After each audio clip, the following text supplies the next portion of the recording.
आज होली थी। बाहर सभी लोग होली के रंग में डूबे हुए थे।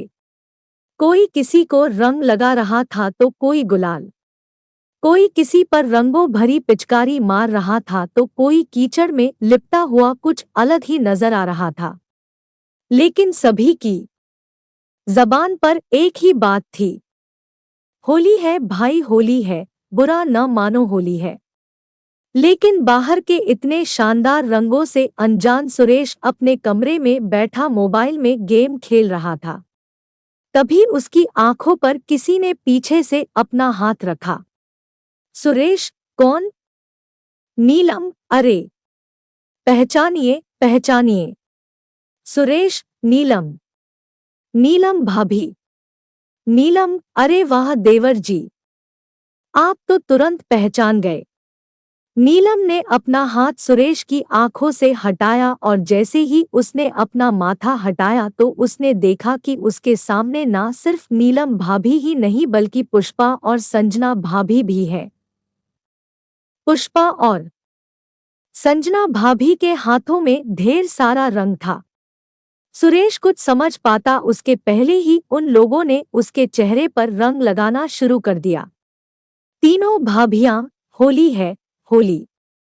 आज तो हम आपको ऐसे रंगेंगे कि रंग छुड़ाने में आपको कम से कम 10 दिन लगेंगे। हाँ, ये कहकर उन लोगों ने फिर से सुरेश को रंग लगाना शुरू कर दिया। इस बीच नीलम भाभी ने बाल्टी में रंगों को घोला और सुरेश की ओर देखते हुए कहा, नीलम देवर जी तैयार है ना रंगों भरी बाल्टी में डुबकी लगाने के लिए?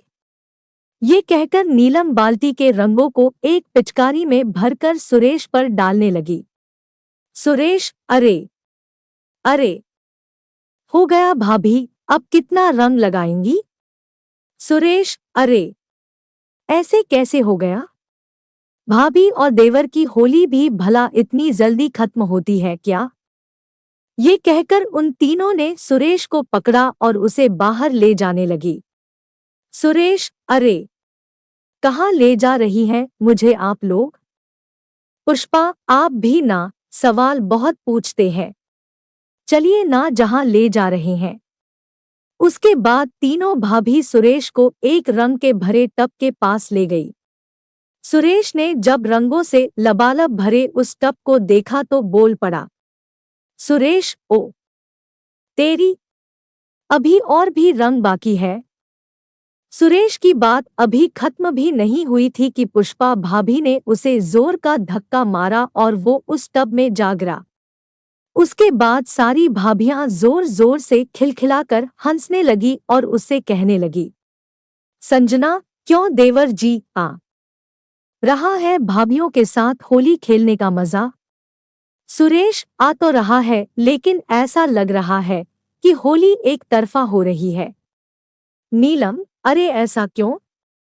सुरेश, क्योंकि अभी मैंने कहा लगाया आप लोगों को रंग। अरे जैसे आप लोगों ने मुझे रंगों से भर दिया, मुझे भी तो आपको रंगों से भरना है। ये कहकर वो टब से बाहर निकला और तीनों भाभियों को टब में धकेलने लगा। पुष्पा, अरे यार, ये देवर जी क्या कर रहे हैं? तीनों भाभियां, अरे छोड़ दो मेरा हाथ। अरे देवर जी, छोड़िए ना। सुरेश, अच्छा, जब आपकी बारी आई तो कह रही है छोड़िए छोड़िए। अरे कैसे छोड़ दे आपको? उसके बाद सुरेश सभी को उस टब में डाल देता है और खुद भी टब में प्रवेश कर जाता है। सुरेश, हाँ भाभी, अब ना होगी देवर और रंगीली भाभियों की जबरदस्त होली। टब में चारों के चारों होली की खुमारी में डूबे हुए थे। सुरेश कभी नीलम भाभी को रंग लगाता तो कभी संजना भाभी को, कभी तीनों भाभियां उसके चेहरे को फिर से रंग देती। सुरेश, क्यों रंगीली भाभियों, ये वाली होली कैसी है? तीनों भाभियां मस्त है। होली का मतलब ही यही है कि सब सही गलत को भुलाकर गले मिला जाए और मस्ती के रंगों में डूबा जाए। यह कहकर तीनों भाभियों ने सुरेश को गले से लगा लिया। सुरेश ने कभी सपने में भी नहीं सोचा था कि इस मोहल्ले में आने के बाद उसकी पहली होली इतनी शानदार और यादगार होगी। 6 महीने पहले ही तो वो इस मोहल्ले में रहने आया था। एक दिन जब वो अपनी बालकनी में खड़ा था तभी उसकी नज़र सबसे पहली बार नीलम भाभी पर गई थी। नीलम भाभी उस समय अपनी बालकनी में खड़ी अपने बालों को सुखा रही थी। नीलम भाभी की खूबसूरती देखकर वो बार बार उसे निहार रहा था। सुरेश, वाओ, कितनी सुंदर है ये। क्या तीखे नैन नक्श है इसके। इसके लंबे घने काले बाल कितने प्यारे लग रहे हैं। तभी नीलम भाभी की नजर सुरेश पर गई। सुरेश और नीलम दोनों की नजरें मिली। सुरेश बिल्कुल झेंप गया। तभी नीलम भाभी ने उसकी ओर मुस्कुराते हुए देखा और अपनी एक आंख दबा दी। नीलम भाभी की इस हरकत पर सुरेश के दिल की धड़कन बढ़ गई और वो मन ही मन सोचने लगा, मस्त है। अरे वाह, इतनी जल्दी ग्रीन सिग्नल मिल गया मुझे। क्या किस्मत है मेरी। उसके बाद तो उन दोनों का नैन मटक का हर दिन शुरू हो गया। कभी सुरेश अपनी बालकनी में खड़ा उसका इंतजार करता तो कभी नीलम अपनी बालकनी में उसका इंतजार करती हुई मिलती। उन दोनों ने इशारों इशारों में बातें करके एक दूसरे का फोन नंबर भी ले लिया था। अब वे घंटों बातें भी करने लगे थे। नीलम, अरे यार, फोन रख भी दीजिए देवर जी, कितनी बातें करेंगे। सुरेश, क्या करूं भाभी, आपसे बातें करके जी नहीं भरता। नीलम, वो तो ठीक है लेकिन कुछ बातें कल के लिए भी रहने दीजिए मेरे प्यारे देवर जी, क्योंकि मेरे पति का फोन आने वाला है।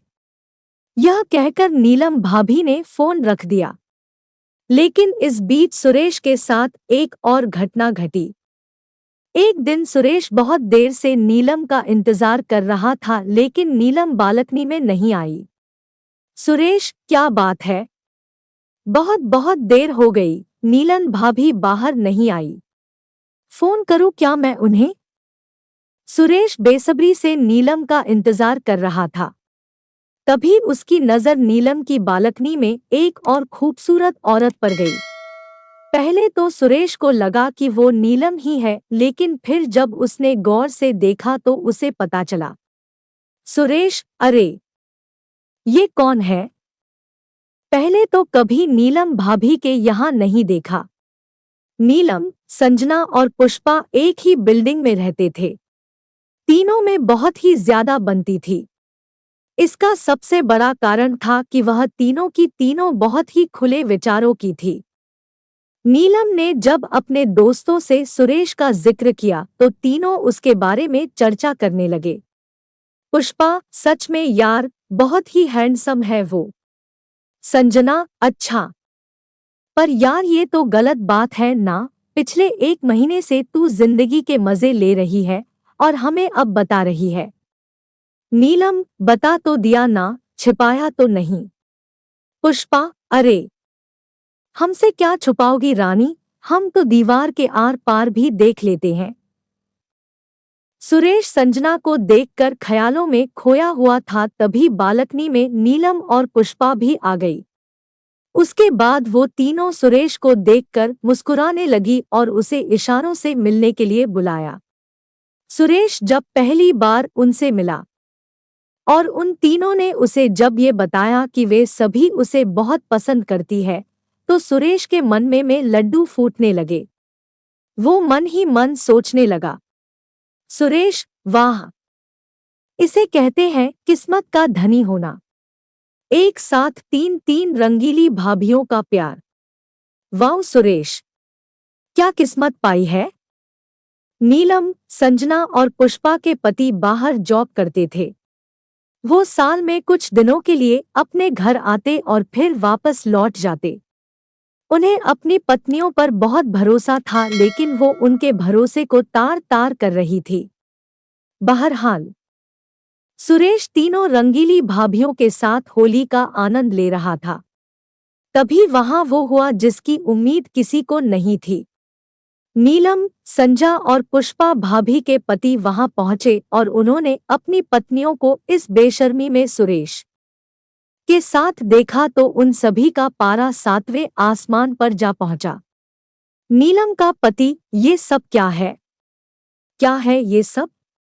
नीलम जी, वो हम लोग होली खेल रहे हैं।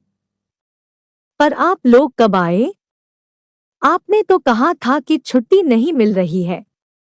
नीलम का पति, छुट्टी मिल गई और इस छुट्टी ने ही तुम लोगों की पोल खोल दी। अरे इस तरह से कौन होली खेलता है? हम लोग बाहर तुम्हारी खुशियों के लिए इतनी मेहनत करते हैं और बदले में तुम लोग हमें ये दे रही हो। संजना और पुष्पा के पति भी अपनी पत्नी पर काफी आग बबूला हो रहे थे। संजना और पुष्पा के पति, हम लोग भी तुमसे दूर रहते हैं। अगर हम लोग वहां ये सब कर रहे होते तो तुम्हें कैसा लगता है? पति पत्नी का रिश्ता प्रेम और विश्वास का है। उसे इस तरह कौन आग लगाता है? सुरेश, जो अब तक मस्ती में डूबा हुआ था, उसके दिल की धड़कन अब बहुत तेज हो गई थी। उसे लग रहा था कि उन तीनों के पति उसकी जबरदस्त पिटाई करने वाले हैं। वो भागने की ताक में था कि तभी नीलम के पति ने कहा। नीलम का पति, देखो, तुम लोग हमारे साथ खुश नहीं हो तो हम तुम्हें छोड़ देते हैं। तुम इस लड़के के साथ रहने के लिए आजाद हो।